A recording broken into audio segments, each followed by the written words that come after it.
Students, welcome to my YouTube channel Biologicity. जो लोग मेरे चैनल पे पहली बार आए हैं प्लीज सब्सक्राइब माय चैनल, और अगर आपको मेरा वीडियो पसंद आता है तो प्लीज लाइक माय वीडियो। हम लोग स्टडी कर रहे हैं क्लास 11 का chapter cell cycle and cell division. इस चैप्टर का हमारा एक लेक्चर कंप्लीट हो चुका है, जिसमें हम लोगों ने सेल साइकिल की इंटरफेस की डिफरेंट स्टेजेस को स्टडी किया था। जिन्होंने अभी तक उस लेक्चर को नहीं देखा है, आप चैनल के प्लेलिस्ट में जाकर देख सकते हैं। प्लेलिस्ट का नाम है क्लास 11। इस प्लेलिस्ट में आपको सिर्फ क्लास 11 के चैप्टर्स के ही वीडियोस मिलेंगे, एज वेल एज इस वीडियो के डिस्क्रिप्शन बॉक्स में भी उस लेक्चर का लिंक दिया गया है। आज के इस लेक्चर में हम लोग माइटोसिस सेल डिवीजन के डिफरेंट स्टेजेस को स्टडी करेंगे, बट टॉपिक को स्टार्ट करने से पहले एक बार हम लोग लास्ट क्लास का रिकॉल कर लेते हैं। तो हियर सेल साइकिल क्या थी? All the events that takes place from in between the formation of cells and its division. जब सेल बन रही है और उसके डिविजन तक जितने भी इवेंट होते हैं हम उसको सेल साइकिल बोलते हैं। और ये आपका पूरा जो इवेंट्स है बार बार रिपीट होते चले जाते हैं, तो सेल की कंटिन्यूटी मेंटेन रहती है। That's why we are calling it as cycle, क्योंकि ये सेल की साइकिल है। तो सेल साइकिल को हम लोगों ने मेनली दो फेजेस में डिवाइड किया था। See here in this diagram, one is interphase and another one is M phase. और यहाँ पे हम लोग एम फेज में माइटोसिस सेल डिविजन को स्टडी कर रहे हैं। तो here interphase and M phase को माइटोसिस फेज। इंटरफेज आपकी रेस्टिंग फेज इसको बोलते हैं, लेकिन रेस्टिंग फेज इस जैसा मिसनोमर, सिर्फ ये मिसनोमर है। मिसनोमर का मतलब क्या होता है? नाम कुछ और काम कुछ और, क्योंकि यहाँ पे सेल रेस्ट कर ही नहीं रही है, बट इसका रेस्टिंग फेज इसीलिए नाम दिया गया था क्योंकि सेल डिवाइड नहीं कर रही है। अगेन इंटरफेज को हम लोगों ने 3 पार्ट में डिवाइड किया था। ये हमारा लास्ट क्लास का टॉपिक था। G1 phase, S phase and G2 phase. G stands for growth. तो G1 फेज में क्या होता है दूसरे स्लाइड में देख लेते हैं। G1 फेज, सपोज ये अभी आपकी एक सेल थी, न्यूली फॉर्म्ड सेल थी, तो ग्रो करेगी, साइज में ग्रो कर रही है, मैच्योर हो रही है। तो यहाँ पे इसके अंदर आरएनए का फॉर्मेशन हो रहा है, प्रोटीन का फॉर्मेशन हो रहा है, एंड वो आरएनए और प्रोटीन बन रहे हैं जो कि सेल की फंक्शनिंग के लिए रिस्पॉन्सिबल होंगे। ठीक, अगर जो जिस भी पर्टिकुलर पार्ट का, जिस भी पर्टिकुलर ऑर्गन का ये सेल पार्ट है, वहां पे और सेल्स की रिक्वायरमेंट नहीं है, then this cells gets arrested into the G0 phase. ये आगे फर्दर डिवाइड नहीं करेगी, फंक्शनली एक्टिव है, मेटाबॉलिकली एक्टिव है, बट डिवाइड नहीं होगी। तो यहाँ पे इस फेज को हम लोग बोलते हैं quiescent phase, QUIESCENT, quiescent phase, जिसमें सेल फंक्शनली एक्टिव है बट डिवाइड नहीं कर रही है। अब as per the requirement of the number of cells, अगर न्यू नंबर ऑफ सेल्स की रिक्वायरमेंट है तो अगेन ये सेल्स G0 को छोड़ के फिर से G1 स्टेज में एंटर कर सकती है। और G1 फेज में जब एंटर कर रही है, फिर से अगर एंटर कर रही है, दैट मीन्स अब ये अपने आप को रेडी करेगी, प्रिपेयर करेगी डिवीजन के लिए। तो इसमें और भी आरएनए एंड प्रोटीन बनेंगे जो कि नेक्स्ट स्टेज के लिए रिस्पॉन्सिबल है। और इसके G1 फेज के बाद जो नेक्स्ट फेज है इट इज एस फेज। और एस फेज को हम लोग सिंथेसिस फेज बोलते हैं, क्योंकि यहाँ पे जो पूरे सेल को कंट्रोल करने वाला मॉलिक्यूल है दैट इज डीएनए, उसका फॉर्मेशन होता है। अगर डीएनए है तो डीएनए इज सब ब्लूप्रिंट। जैसे हमने इसको एग्जांपल दिया था कि आपको कोई डिश बनाने को बोला गया और डिश के बारे में आपको बिल्कुल कोई आइडिया ही नहीं है, बट आपको हमने एक रेसिपी दे दी। अब सारा आप मटेरियल ले आओगे, इंग्रेडिएंट्स ले आओगे, तो सिमिलरली डीएनए के पास सारी इंफॉर्मेशन है और उसके पास साइटोप्लाज्म में सेल ऑर्गेनेल है, वो बताता चलेगा कैसे काम करने, आगे फर्दर फंक्शन हो जाएंगे। तो दो जो आपकी सेल डिवाइड होके बनेंगी, 2 डॉटर सेल जो बनेंगी, वहां पे उनका खुद का डीएनए होना चाहिए, एग्जैक्ट डीएनए होना चाहिए, हाफ नहीं होना चाहिए। ऐसा नहीं है जो ये पेरेंट सेल है इसका डीएनए हाफ हो जाए 2 सेल में ना। तो यहाँ पे डीएनए की कॉपी बनती है, और डीएनए की कॉपी बनने को हम लोग बोलते हैं रेप्लिकेशन। तो डीएनए का अमाउंट डबल होता है, लेकिन जो क्रोमोसोम बनेंगे उनका आपका जो नंबर है वो आपका सेम रहता है। कैसे रहता है? सपोज मैंने इसको एग्जांपल दिया था, जेरोक्स की शॉप पे आप गए, फोटोकॉपी वाले की शॉप पे गए, आपने कहा कि इस पेपर की फोटोकॉपी कर दो, 2 कॉपीज बन गई, आपने उसको एक जो पॉइंट से इसको कनेक्ट कर दिया, स्टेपल कर दिया, तो आप उसको एक काउंट करोगे। सिमिलरली यहाँ पे डीएनए का अमाउंट डबल होता है, बट आगे लेटर ऑन क्रोमोसोम का नंबर डबल नहीं होगा। आफ्टर दैट G1 फेज के बाद एस फेज के बाद G2 फेज आती है। जब आपका डीएनए रेप्लिकेट हो गया, दैट मीन्स अब सेल को डिवाइड होना ही है। एस फेज में तभी एंटर करेगी जब सेल डिवाइड होगी, अदरवाइज अगर सेल को डिवाइड नहीं होना होगा तो ये G0 फेज में ही आपका अरेस्ट रहेगी, जिसको हम लोग क्विसेंट फेज बोल रहे हैं। फंक्शनली एक्टिव है, मेटाबॉलिकली एक्टिव है, पर डिवाइड नहीं कर रही। लेकिन इसके बाद अगर ये एस फेज में एंटर कर गई, G1 फेज में फिर से आने के बाद, तो फर्दर आपका G2 फेज आएगी ही आएगी। और G2 फेज में वो आरएनए एंड वो प्रोटीन का सिंथेसिस होगा जो सेल की फंक्शनिंग के रिस्पॉन्सिबल है ना, जो सेल के डिविजन के लिए रिस्पॉन्सिबल है। फर्दर डिविजन होगा, एम फेज आएगी तो डिविजन के लिए जो वो आरएनए और प्रोटीन रिक्वायरमेंट है वो उनका आपका सिंथेसिस होगा। तो हम लोगों ने इस डायग्राम को स्टडी किया था। इंटरफेज की फर्स्ट फेज को हम लोग देख लेते हैं। G1 phase cell metabolically active है।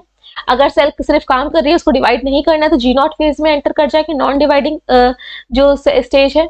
After that as per the requirement of the number of cells, new cells अगर ऑर्गन में रिक्वायर्ड है तो ये जो स्टेज है G0 से फिर से ये री एंटर कर जाएगी G1 में और फर्दर अपने आप को प्रिपेयर करेगी नेक्स्ट स्टेज के लिए, जिसको एस फेज बोल रहे थे। और इसमें डीएनए का अमाउंट डबल होता है, डीएनए रेप्लिकेट होता है, क्योंकि एक सेल दो सेल में डिवाइड हो रही है तो दोनों के पास अपना अपना डीएनए होना चाहिए। सिमिलरली आपका G2 फेज है, इसको भी ग्रोथ फेज बोल रहे हैं, क्योंकि यहाँ पे आपका जो फॉर्मेशन हो रहा है आरएनए एंड प्रोटीन का फॉर्मेशन हो रहा है। बट कौन से आरएनए और प्रोटीन ज्यादा फॉर्म होंगे, जो कि नेक्स्ट फेज के लिए इंपॉर्टेंट है। और नेक्स्ट फेज कौन सी है, माइटोटिक फेज या माइटोसिस। माइटोसिस को हम लोग ने दो पार्ट में डिवाइड किया। तो अब हम अपना टॉपिक को स्टार्ट करते हैं। माइटोसिस फेज को हियर, माइटोसिस को हम लोग ने दो पार्ट में डिवाइड किया है, karyokinesis and cytokinesis. Cytokinesis, carry on word का मतलब होता है न्यूक्लियस, तो एंड काइनेसिस वर्ड का मतलब होता है टू डिवाइड। तो यहाँ पे पहले न्यूक्लियस का डिवीजन होता है और न्यूक्लियस में ही जेनेटिक मटेरियल प्रेजेंट है, डीएनए प्रेजेंट है। आफ्टर दैट साइटोप्लाज्म का डिवीजन होता है, जिसको हम लोग साइटोकाइनेसिस बोलते हैं। और जितनी भी आपकी सेल्स हैं बॉडी की, एक्सेप्ट रिप्रोडक्टिव सेल्स या फिर आप बोल सकते हैं एक्सेप्ट गैमेटिक सेल्स, जो आपका गैमेट को फॉर्म करेंगी, और अदर जितनी भी बॉडी की सेल्स हैं वो वहां पे आपका माइटोसिस डिवीजन ही होता है। जब जाइगोट से पूरा एक ऑर्गेनिज्म डेवलप हो रहा है, हम कॉम्प्लेक्स ऑर्गेनिज्म की बात कर रहे हैं एनिमल किंगडम में, या फिर सिंपल हम उनकी बात नहीं कर रहे जहाँ पे हैप्लॉइड कंटेंट होगा, डिप्लॉइड ऑर्गेनिज्म की बात कर रहे हैं जिनकी सेल्स में क्रोमोसोम आपके पेयर में प्रेजेंट होते हैं। तो वहां पे जितना भी सेल आपकी ग्रो कर रही होंगी, नंबर की रिक्वायरमेंट होगी, या पूरा जाइगोट से एक ऑर्गेनिज्म बन रहा होगा, माइटोसिस सेल डिवीजन होता है। आप उसको माइटोटिक भी बोल सकते हो। तो हियर फ्लो चार्ट समझते हैं। सेल साइकिल, सेल साइकिल को दो पार्ट में डिवाइड किया। इंटरफेस,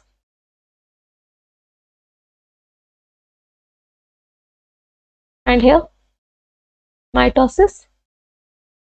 इंटरफेस की सिर्फ नेम लिख देते हैं स्टेजेस का, G1 phase, S phase and G2 phase.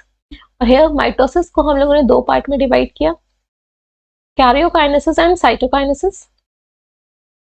Karyokinesis and cytokinesis. Division of nucleus is known as karyokinesis and division of cytoplasm is known as cytokinesis. Again, this karyokinesis is divided into four stages, जिसको हम लोग बोलते हैं prophase, metaphase, anaphase and telophase.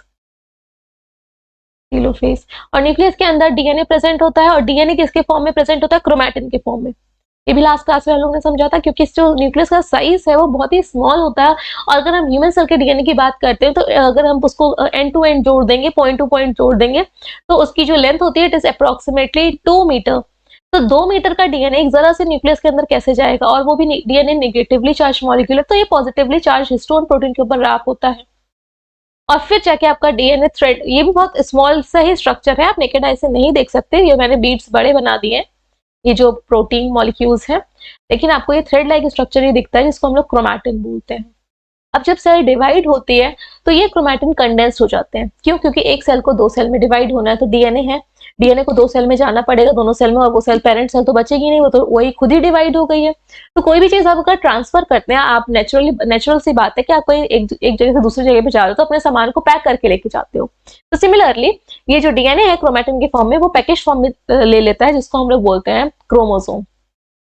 तो यहाँ पे हम लोग माइटोसिस में किस तरह से क्रोमोसोम आपके सेपरेट हो रहे हैं 2 डिफरेंट न्यूक्लियाई में, आफ्टर दैट पूरी सेल का साइटोप्लाज्म डिवाइड हो रहा है 2 सेल में। स्टार्ट करते हैं यहाँ से माइटोसिस से। It is the usual form of nuclear division. Generally हर एक सेल में माइटोसिस डिवीजन ही होता है। कहीं पे इंजरी हो गई, या फिर कोई आपकी आरबीसी की बात करते हैं, आरबीसी का 120 डेज का लाइफ स्पैन होता है, तो कहीं ना कहीं नई आरबीसी बन रही होंगी, बोन मैरो में, तो वहां पे भी माइटोसिस सेल डिवीजन से ही होता है। It takes place in somatic cells. Somatic cells means जितने भी बॉडी की सेल्स हैं एक्सेप्ट गैमेट बनाने वाली सेल्स, उनको हम लोग सोमैटिक सेल बोलते हैं। तो सोमैटिक सेल में माइटोसिस ही होता है। It was first reported by Walter Flemming in 1882। Mitosis जो डिवीजन है वो दो स्टेजेस में हमने डिवाइड किया, साइटोकाइनेसिस एंड कैरियोकाइनेसिस। कैरियोकाइनेसिस पहले होगा, फिर साइटोकाइनेसिस होगा, और यहाँ पे कैरियोकाइनेसिस को अगेन हम लोगों ने ये 4 स्टेजेस में डिवाइड किया। तो हियर हम लोगों ने कैरियोकाइनेसिस को 4 फेजेस में डिवाइड किया है, prophase, metaphase, anaphase and telophase. Diagram के थ्रू समझते हैं।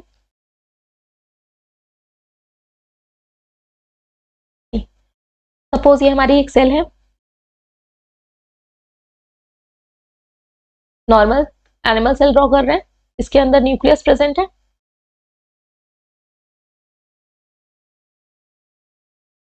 न्यूक्लियस के ऊपर एनिमल सेल में क्या प्रेजेंट होता है जो सेल डिवीजन में रोल प्ले करता है? सेंट्रोसोम। की कोई भी आपकी बाउंड्री नहीं होती, मेम्ब्रेन नहीं होती है, ये हम लोगों ने सेल ऑर्गेनल चैप्टर में स्टडी किया था। और इसमें 2 सेंट्रियोल प्रेजेंट होते हैं। तो दिस इज सेंट्रोसोम, और 2 सेंट्रियोल प्रेजेंट है, परपेंडिकुलर प्रेजेंट होते हैं 90 डिग्री पे, तो भी लिख देते हैं। Centrosome consist of 2 centrioles. After that nucleus के अंदर न्यूक्लियोप्लाज्म तो प्रेजेंट होगा ही होगा।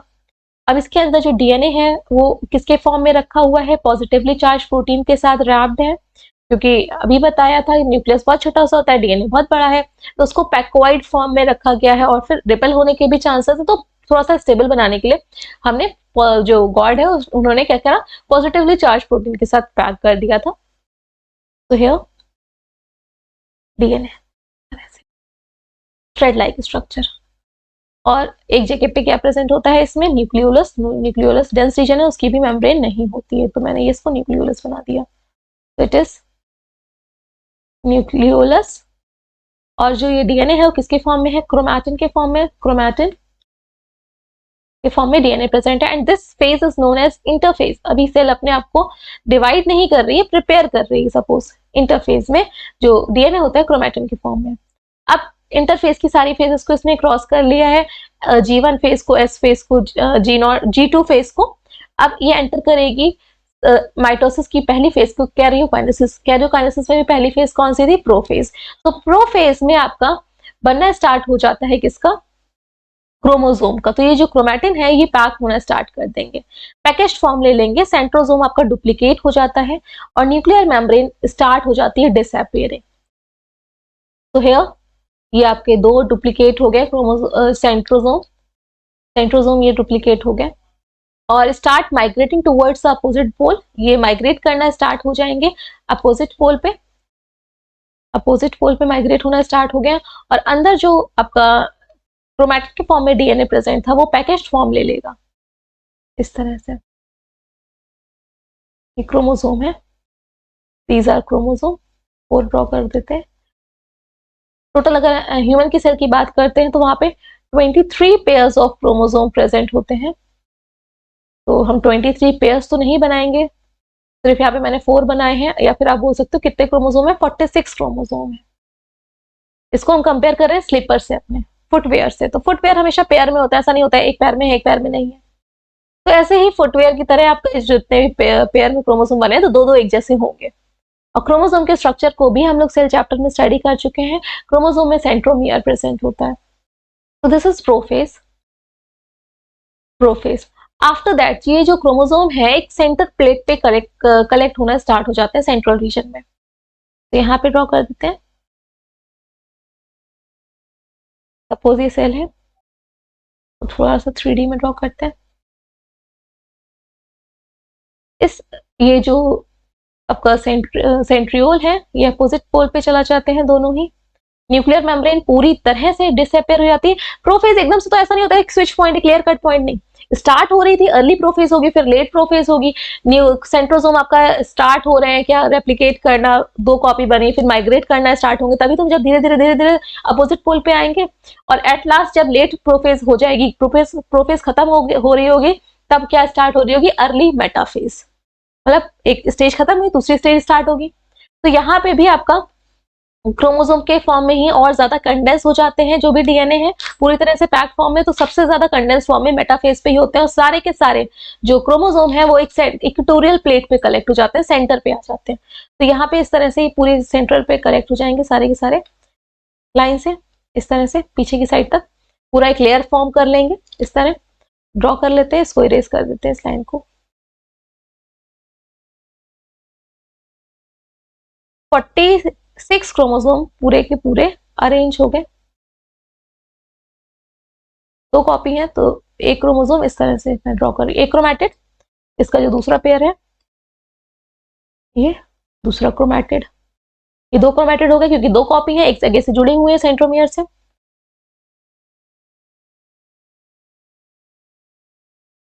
ऑल्सो ये अरेंज हो गए एक प्लेट पे, फिर ये अरेंज हो गए। तो बेसिकली इनके जो क्रोमोसोम है सेंट्रोमियर आपका एक लाइन से अरेंज हो जाते हैं। ठीक, ये सेल, और जो सेंट्रोसोम है जरूरी नहीं है कि वो आपका हॉरिजॉन्टली हो, आपके बस अपोजिट पोल पे आ जाना चाहिए, इस तरह से भी हो सकते हैं। और क्रोमोसोम का स्ट्रक्चर ड्रॉ कर लेते हैं एक बार। क्रोमोसोम का साइड में ड्रॉ करते हैं। ये सेंट्रोमियर से आपकी दो क्रोमैटिड्स अटैच्ड होती हैं। एक क्रोमैटिड ये, इसका दूसरे जो क्रोमैटिड है मैं दूसरे कलर से ड्रॉ कर रही हूँ, ये दो, तब तो डीएनए कंटेंट डबल हुआ। अब ये दो आपका दो कॉपी है, दोनों ही सेपरेट होनी है, और इस पे प्लेट लगी रहती है, प्लेट लाइक स्ट्रक्चर होता है जिसको हम लोग बोलते हैं काइनेटोकोर। इस तरह से सेंट्रोमियर पे क्या था, काइनेटोकोर था। ये सारे के सारे 46 के 46 क्रोमोसोम अरेंज हो जाते हैं सेंटर से, और उनका कौन लाई करता है बीच में, सबके एक साथ सेंट्रोमियर होते हैं। क्रोमैटिड्स आपका मूव भी करती हैं, मतलब ऊपर नीचे भी हो सकती हैं।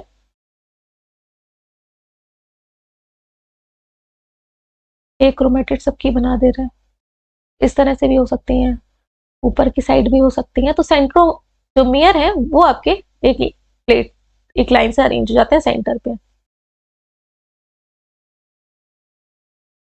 तरह से।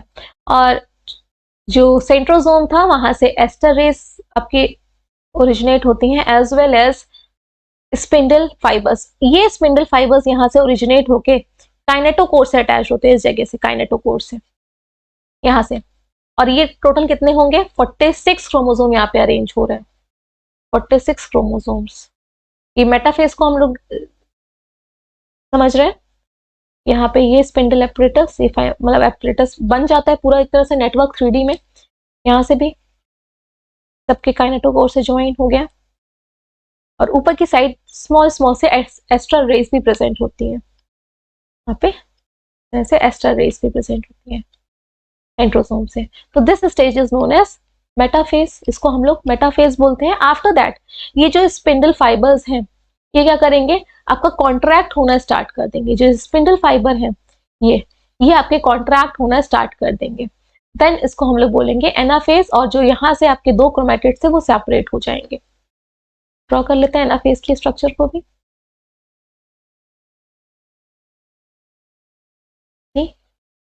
न्यूक्लियर मेम्ब्रेन तो है ही नहीं, अर्ली प्रोफेज से डिसअपियर होना स्टार्ट हुई थी, लेट प्रोफेज तक आपका डिसअपियर हो गई थी। आफ्टर दैट आपके सेंट्रोसोम दोनों पोल पे,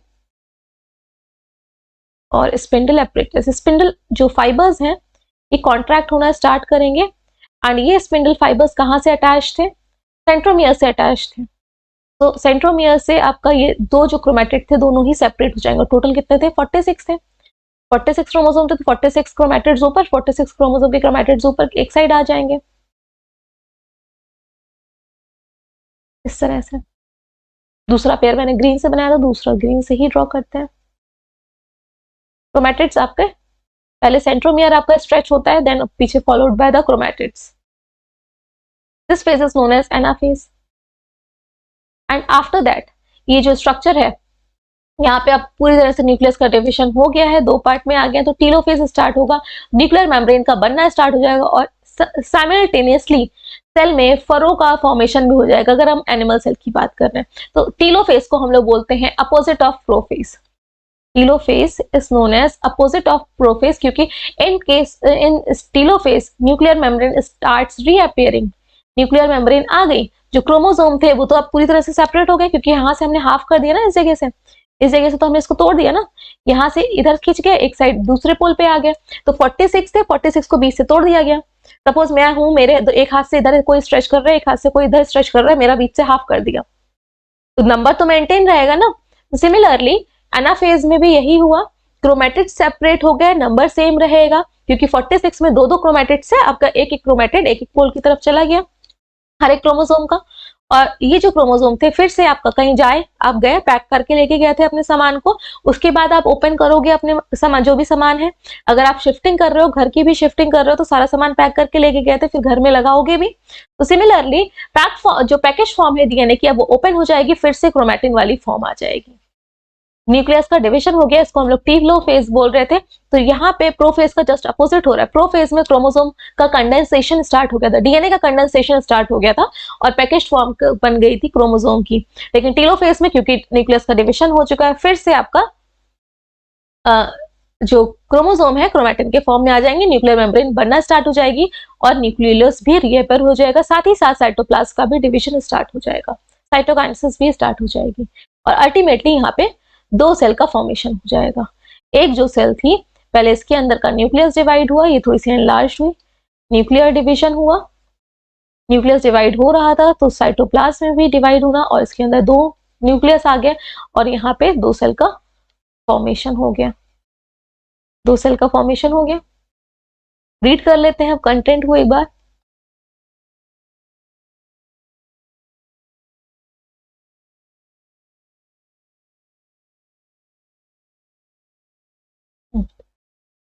माइटोसिस को कैरियोकाइनेसिस एंड साइटोकाइनेसिस, तो कैरियोकाइनेसिस की prophase, metaphase, anaphase and telophase. आप इसको याद करने के लिए ऐसे याद करने पीमैट, पीमैट पहली है prophase. Prophase is the longest phase होती है कैरियोकाइनेसिस की। During this phase chromatin fibres, जो क्रोमैटिन डीएनए जो है हिस्टोन प्रोटीन के साथ रैप्ड था, अब वो कंडेंस होना स्टार्ट हो जाएगा एंड किसका स्ट्रक्चर ले लेगा, क्रोमोसोम का। Chromosome now begin to contract longitudinally, और ज्यादा मतलब लेंथ वाइज आपका कॉन्ट्रैक्ट होना स्टार्ट कर जाएंगे। इसका दूसरा एग्जांपल समझिए, बॉयज हैं या गर्ल्स भी हैं, छत पे अगर पतंग उड़ाने गए, पूरा जो थ्रेड होता है पूरी आपके टेरेस पे फैल जाता है, उसके बाद नीचे से आवाज आई मम्मी की या घर वालों की कि नीचे उतर आ जाओ, बहुत पतंग उड़ा ली। तो जब हम लोग जो उसका थ्रेड होता है उसको क्या करते हैं, पैक करते हैं। तो कुछ लोग ऐसे यहाँ से फिंगर से करते हैं, इस तरह से पैक करते हैं, फिंगर्स पे, दोनों फिंगर्स पे, इस यहाँ पे ड्रॉ करके बता देते हैं, हैंड से इस तरह से पैक करना स्टार्ट करते हैं। तो लॉन्गिट्यूडनली कंडेंसेशन हो रहा है ना, इसी तरह से जो क्रोमैटिन की फाइबर्स है लॉन्गिट्यूडनली कंडेंस होके क्या बना लेते हैं, क्रोमोसोम। बस पैकेज्ड फॉर्म है। फिर अगले दिन आप पतंग उड़ाने जाओगे, फिर इसको ओपन कर दोगे। तो जब आपको रखनी होती है कोई चीज एक जगह से दूसरी जगह लेके जानी होती है, तो पैकेज फॉर्म में लेके जाते हैं। तो यहाँ पे क्रोमोसोम पैकेज फॉर्म है डीएनए की। तो क्रोमैटिन आपका ओपन फॉर्म है और अगर क्रोमैटिन से हम हिस्टोन प्रोटीन हटा देंगे तो सिर्फ डीएनए बचेगा। तो न्यूक्लियस के अंदर कैसे रखा होता है डीएनए, इसके ऊपर रैप होकर रहता है, न्यूक्लियोसोम के ऊपर। The chromosome now begin to contract longitudinally, और ज्यादा कॉन्ट्रैक्ट होते हैं। मेटाफेज में सबसे ज्यादा कंडेंस फॉर्म में होते हैं। Due to their contraction the chromosome become thicker and smoother, thick हो जाते हैं, स्मूथ हो जाते हैं। The spiral coiling characteristic of early prophase chromosome is lost. जो आपकी अर्ली प्रोफेज में क्रोमोसोम बन गए, क्रोमोसोम का बनना स्टार्ट हो गया, तो आपकी जो स्पाइरल कॉइलिंग थी वो आपकी लॉस्ट हो जाती है इस तरह से। After that this change is often refers to as despiralization. यहाँ पे देखिएगा पहली फेज जो दे रखी गई है, इट इज इंटरफेस, लिख देते हैं इंटरफेस। इंटरफेस में देखिए थ्रेड की तरह डीएनए पूरे में रखा हुआ है, ये क्रोमैटिन है। जब क्रोमैटिन कंडेंस हो गया तो ये किसमें आ गया, क्रोमोसोम में आ गया। तो ये आपके क्रोमोसोम अब बन गया, तो ये प्रोफेज है और ये डीस्पाइरल हो गया, जो स्पाइरल फॉर्म में इस तरह से रखा हुआ था, एक पर्टिकुलर स्ट्रक्चर ले लिया है क्रोमोसोम का, ये क्रोमोसोम का स्ट्रक्चर है, इसलिए हम इसको क्या बोल रहे हैं, डीस्पाइरलाइजेशन। क्रोमोसोम का स्ट्रक्चर फॉर्म हो गया। Next point, towards the end of the prophase nucleolus and nuclear membrane disappear. पूरा एक कॉमन साइटोप्लाज्म हो जाएगा, अलग अलग नहीं होगा, न्यूक्लियस अलग है या न्यूक्लियोलस अलग है। क्या क्या डिसअपियर हो जाता है, न्यूक्लियर मेम्ब्रेन डिसअपियर हो जाती है और न्यूक्लियस के अंदर एक रीजन होता है, डेंस रीजन होता है न्यूक्लियोलस, वो भी डिसअपियर हो जाता है and nucleoplasm is set free. Cytoplasm और न्यूक्लियोप्लाज्म का कॉमन होता है। At this stage spindle fibers make their appearance in the cytoplasm. These fibers form the nuclear spindle. Spindle fibres मैंने दिखाए थे ना आपको बना के, यहाँ पे ये स्पिंडल फाइबर बनना स्टार्ट हो गए थे इस स्टेज पे, देखिएगा हाईलाइट कर देते ग्रीन कलर से। ये स्पिंडल फाइबर स्टार्ट हो जाते हैं और सेंट्रोसोम का डुप्लीकेशन भी वो तो हो ही गया था, आपका जी नॉट फेज में ही स्टार्ट हो गया था। यहाँ पे आपका दोनों अपोजिट पोल पे मूव करना भी स्टार्ट हो जाते हैं। नेक्स्ट स्टेज है मेटाफेज। मेटाफेज को हम लोग कैसे डिनोट करते हैं, एम से मेटा, एम से मिडिल। जितने भी क्रोमोसोम थे, तो ह्यूमन की सेल की बात करते हैं तो 46 pairs, 23 pairs of chromosome, that means total 46 chromosomes होते हैं। वो सारे के सारे एक प्लेट में अरेंज हो जाते हैं, सेंटर रीजन पे अरेंज हो जाते हैं। ठीक, इसमें एक साइड आपकी प्रोफेज दी गई थी। प्रोफेज में क्या था, जो सेंट्रोसोम थे दोनों अपोजिट पोल पे मूव कर रहे हैं। स्पिंडल अपरेटस भी बन रहा है, यहाँ देखिए फाइबर्स निकल रहे हैं, ये भी फाइबर्स हैं, ये स्पिंडल फाइबर्स हैं, ये जो मैं ग्रीन कलर से हाईलाइट कर रही हूँ, दीज आर स्पिंडल फाइबर्स। दूसरे कलर थोड़ा सा थिन कर देते हैं, दीज आर स्पिंडल फाइबर्स। एक ये जो डायरेक्टली क्रोमोसोम के सेंट्रोमियर से अटैच्ड है, ये स्पिंडल फाइबर्स है, स्पिंडल फाइबर्स। और यहाँ पे प्रोफेज जो थी, न्यूक्लियर मेम्ब्रेन देखिए डिसअपियर होना स्टार्ट हो गई है, न्यूक्लियर मेम्ब्रेन डिसअपियर स्टार्ट हो गई है। ये क्रोमोसोम अभी पूरे में ऐसे ही बिखरे हुए से थे, लेकिन मेटाफेज पे ये एक सेंट्रल प्लेट पे कलेक्ट हो गए। सेंट्रल प्लेट पे देखिए बीच में आ गए, सबके जितने भी क्रोमोसोम है सबके सेंट्रोमियर अरेंज हो गए। तो 46 थे, पेयरिंग यहाँ पे नहीं हुई है। अभी हम लोग आगे मियोसिस देखेंगे, वहां पे पेयर में होते हैं, लेकिन यहाँ पे 46 ये अपना पेयर नहीं ढूंढते, बस 46 के 46 डायरेक्टली ऐसे प्लेट के फॉर्म में अरेंज हो जाते हैं। सबके सेंट्रोमियर से स्पिंडल फाइबर से अटैच हो जाते हैं। नाउ रीड कर लेते हैं कंटेंट को।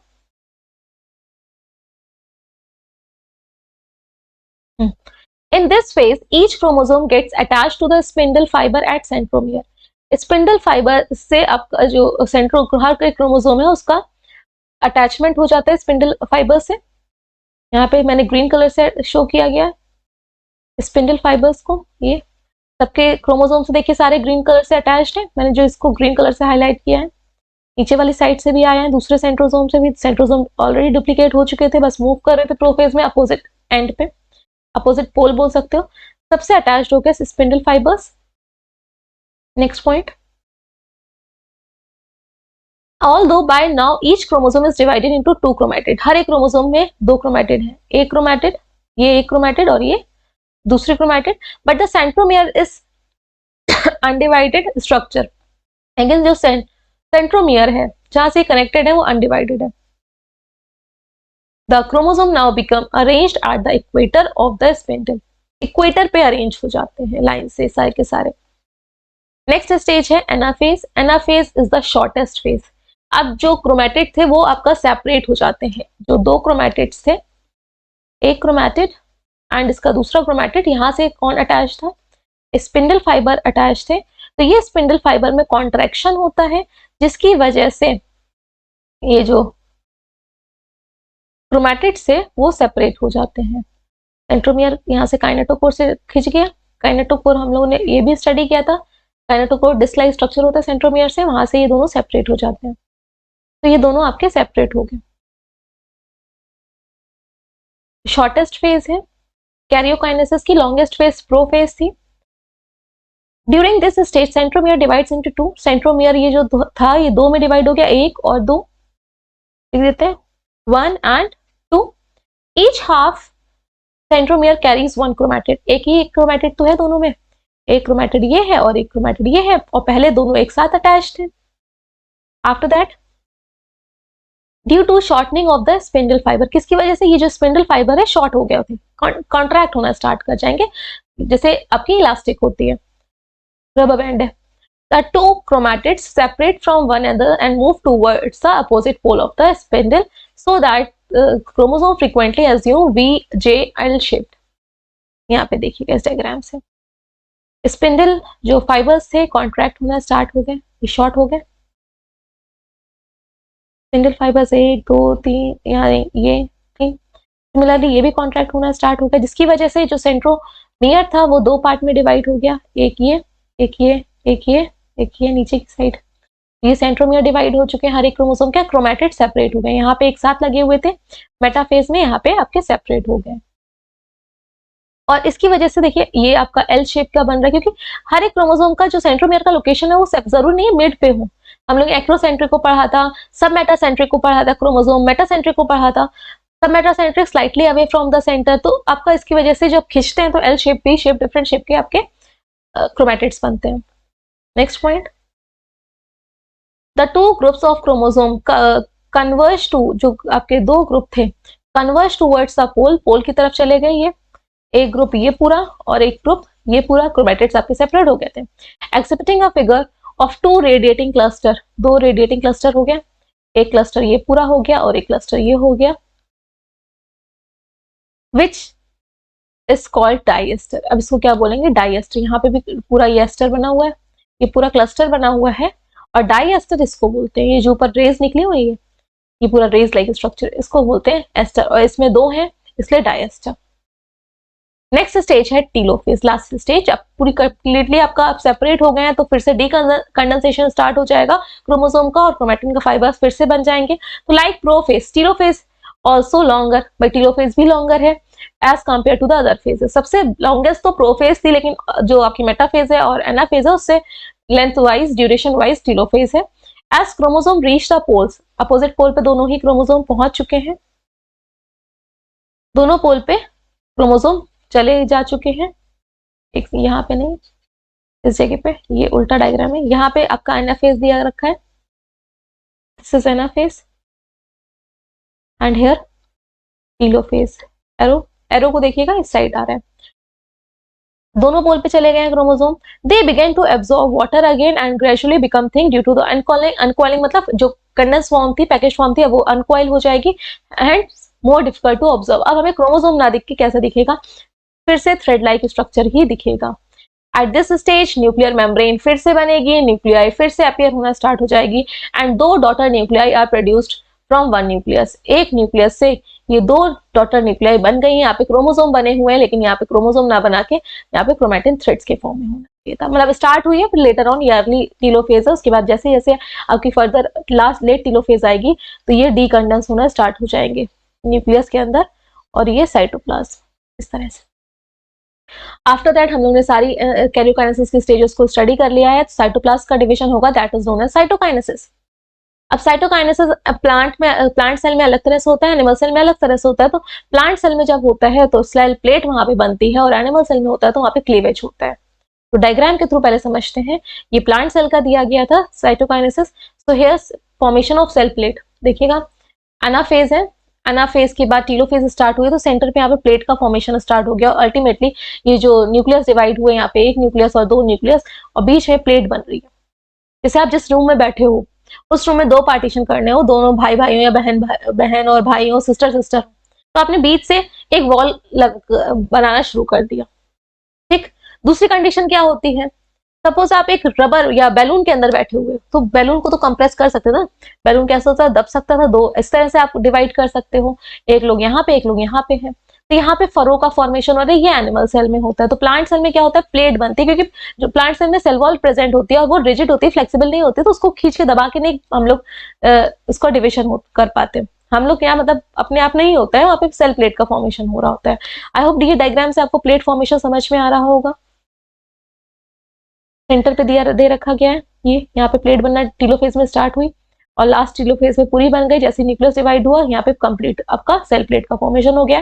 फरो वाले में देखिए एनिमल सेल के केस में होता है, क्योंकि जो सेंट्रियोल या सेंट्रोसोम प्रेजेंट होते हैं एनिमल सेल में प्रेजेंट होते हैं, वही फरो फॉर्मेशन का आपका स्टार्ट करता है, और यहाँ पे एक रिंग लाइक स्ट्रक्चर बनना स्टार्ट होता है। सेंटर पे एक रिंग लाइक होती है, वो कॉन्ट्रैक्ट होती चली जाती है और ये साइटोप्लाज्म आपका डिवाइड हो जाता है। अल्टीमेटली यहाँ पे 2 सेल्स आपकी दोनों का साइटोप्लाज्म डिवाइड हो गया। तो ये एनिमल सेल का फीचर है।